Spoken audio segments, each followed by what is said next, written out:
Well, welcome to Beyond Belief with our very special guest, Billy Carson, a researcher, a blogger, social media manager, and one of the best, and also founder of the ForbiddenKnowledge.com. Billy, welcome to Beyond Belief. Hey, glad to be back. What's new with you? Oh, a lot of exciting things. The book that I wrote, Compendium of the Emerald Tablets, became a bestseller on Amazon. Good for you. Thank you. It's a really great accomplishment. That is exciting. Very excited about that. I'm working on a movie right now called Chronicles of the Anunnaki, which is going to be a box office level movie produced by Damon Dash at Dame Dash Studios. How did you get involved in all of this? I mean, because the subject matter that you handle isn't something that the everyday person wakes up and goes, hey, I want to go study that. You know, it really started back from 1977. We lived next to an airport in Miami, Florida called the Opelika Airport, very small private airport, and I saw planes going over my backyard all the time, but this one that went over that didn't look like an airplane. Even as a kid, I didn't know what a UFO or flying saucer was, but I knew what a fuselage and wings looked like. That you knew. Yeah, that I knew, and I didn't see that on this object. So I went to Rainbow Park Elementary the next day, went to the library, because this is the 70s, so I had to get the old encyclopedias. So I got all the Encyclopedia Britannicas on aerospace, and I literally started researching aerospace and technology from back then. Much later, what happened was I started saying, okay, I've been researching all this technology. It's got to, maybe linked to something from a long time ago. Sure. So I started digging into the ancient past and realizing that they were talking about technology in ancient text, and started putting two and two together and saying, wow, there could be evidence of a very highly technologically advanced ancient civilization on this planet. And digging into the ancient past you did, tell me a little bit about Thoth and the Emerald Tablets. Thoth is an ancient Atlantean priest king. This is what he was called back then, which was Anunnaki. So the Anunnaki and the Atlanteans are really one and the same, I should say. Anunnaki came from another planet called Nibiru. Right, from another planet named Nibiru, and also other star systems as well, not just Nibiru. They came from multiple star systems, which is one of the things that I talk about in the book. But Thoth himself was basically the bringer of knowledge and wisdom to mankind. And he was ordered by his dad to go around the planet and kickstart civilization all over the planet. And after the Great Flood, he was told to bring back civilization to a high level, and where he was then told to take his crew with him and go out and start off in the land of Kim, which is ancient Egypt before it was called Egypt. Doesn't Thoth have that bird-like look to him? Yes. He looks like a bird, like he's got that bird beak, but he's really not a bird man. The bird is the symbol of the ibis beak. And the reason why they chose that symbolization for Thoth is because an ibis bird has to dig its beak deep into the mud to bring up sustenance. So the symbology is basically saying... Some people thought he was a person who was then deified through his accomplishments. Other people feel that this has been a mythical entity from the beginning. Legends held that a book of magic written by Thoth contained the secrets of the gods.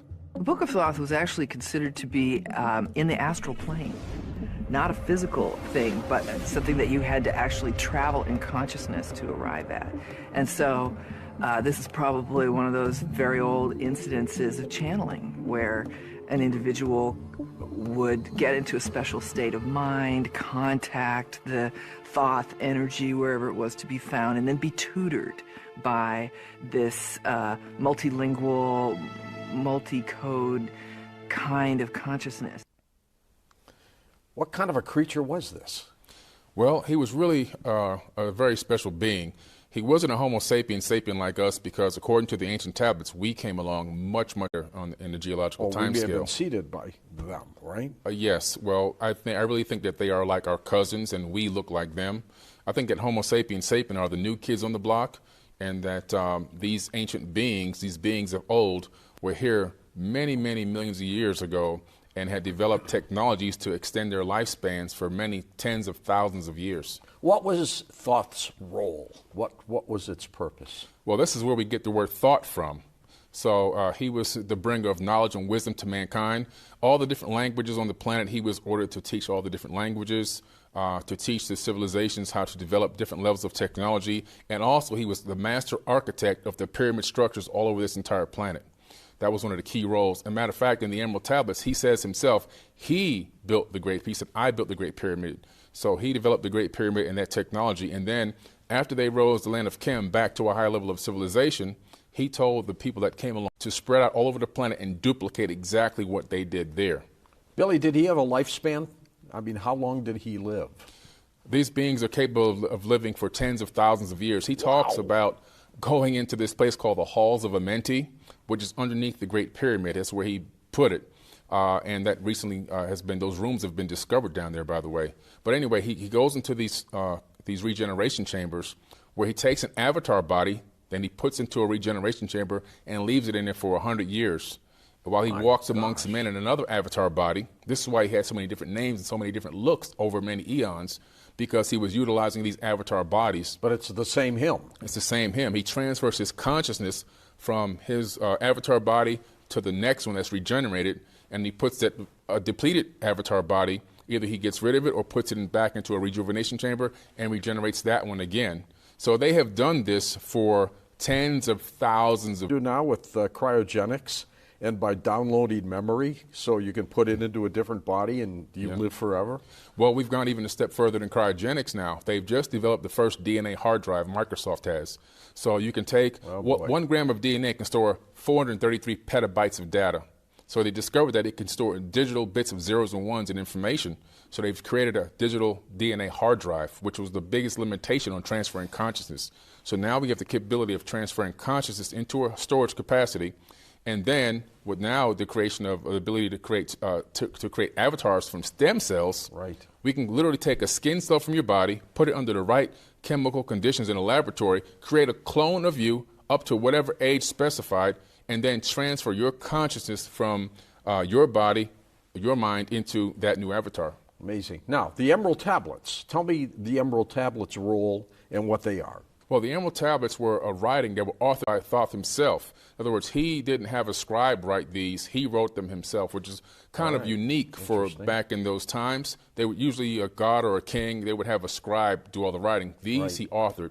And he said that he was leaving these behind to guide mankind back into the golden age, basically, back into the light. Almost like the Ten Commandments? Well, yeah, I mean, when you look at the Emerald Tablets, you start to realize you're reading something that predates a biblical text by tens of thousands of years, and the Bible is saying almost the exact same thing when you look at some of the wording in the New Testament. So I kind of show side by side where Jesus is quoted as speaking in the New Testament versus what Thoth is saying in the Emerald Tablets, and you're going, oh my God, which came first, the chicken or the egg? You're seeing that the words are matching up. But when you go and research further into the words of Jesus, which is really his name is Yeshua, you discover something in the Gospel of the Holy 12 where he left and went to Egypt to live. And I've actually been to the place he lived in Egypt, in Coptic Cairo. And then from there he went to Tibet and also to India, where he learned mystic arts and Reiki healing with his hands, teaching reincarnation the whole way back. So he was a student of the mystery schools. Could Moses have been given the Emerald Tablets as opposed to the so-called Ten Commandments? Moses got his information from something called the 42 Laws of Ma'at, which is something that's out of the Egyptian Book of the Dead, or the Book of Going Forth by Day. And there's actually 42 commandments, out of which they took 10 and they made it into the modern-day Bible. Where are the Emerald Tablets today, Billy? I really believe that the Emerald Tablets, the original version, are underneath the Vatican archives in that 5-acre, hidden away, down way beneath that 5-acre archive they have, or 5-mile archive they have underneath the Vatican. Interesting. Who would have translated them? Oh, lots of people have translated them over many years. Have St. Thomas Aquinas, the Queen of Sheba, Sir Isaac Newton translated the Emerald Tablet of Hermes, which is actually on display at the Cambridge